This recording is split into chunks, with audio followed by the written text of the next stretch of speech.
নামাজ পড়ছে একজন ব্যক্তি, সে আল্লাহর সাথে সরাসরি কথা বলছে, তার পাশে কথা বলা জায়েজ নেই। এমনকি নামাজরত ব্যক্তির পাশে কোরআন তেলাওয়াত করাও জায়েজ নেই।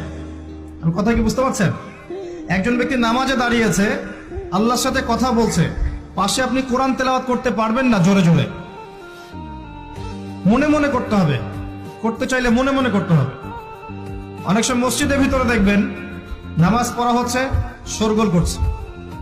নবী সাল্লাল্লাহু আলাইহি ওয়াসাল্লাম বলেছিলেন, আখিরুজ জামানে, তিরমিজিতে আছে হাদিসটা, আখিরুজ জামানে ইসলামের নামটুকু থাকবে, ইসলামের প্রকৃত বিষয়গুলো থাকবে না। কোরআনের মাসহাফ থাকবে, যে মাসহাফ, কোরআনের মাসহাফটা থাকবে, এর শিক্ষাগুলো থাকবে না। মসজিদগুলো হবে চাকচিক্যময়, কিন্তু মসজিদ হবে হেদায়েত শূন্য। আর চতুর্থ লাইনটা আরো ভয়ঙ্কর। 4 নম্বর লাইনে গিয়ে নবীজি বলেছেন সাল্লাল্লাহু আলাইহি ওয়াসাল্লাম, আসমানের নিচে জমিনের উপরে আল্লাহর সবচেয়ে নিকৃষ্ট সৃষ্টি হবেন এক শ্রেণীর আলেম, যাদের থেকে ফিতনা ছড়াবে এবং তাদের দিকেই ফিতনা ফিরে আসবে।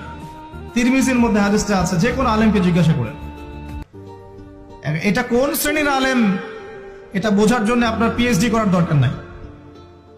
যারা দিনকে দুনিয়ার বিনিময়ে বিক্রি করেছে তারাই সেই শ্রেণীর আলেম। যারা সত্য কথা বলতে ভয় পেয়েছে তারাই সেই শ্রেণীর আলেম।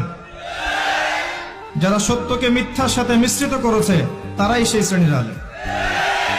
এবং যারা ইসলামের নামে উম্মাকে শতদা বিভক্ত করে দিয়েছে, এরাই সেই শ্রেণীর আলেম। সবচেয়ে শক্তিশালী যে ওসিলাগুলো দোয়া কবুল করানোর জন্য, সেটা এটা।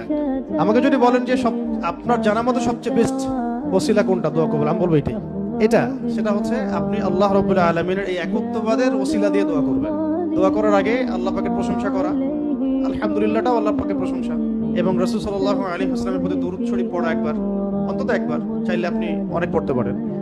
এরপরে যে বিষয়টা আপনি চাচ্ছেন তার আগে বলা, আল্লাহুম্মা ইন্নী আসআলুকা বিআন্নী আশহাদু আন্নাকা আনতাল্লাহ লা ইলাহা ইল্লা আনতাল আহাদ الصمد الذي لم يلد ولم يولد ولم يكن له كفوا احد।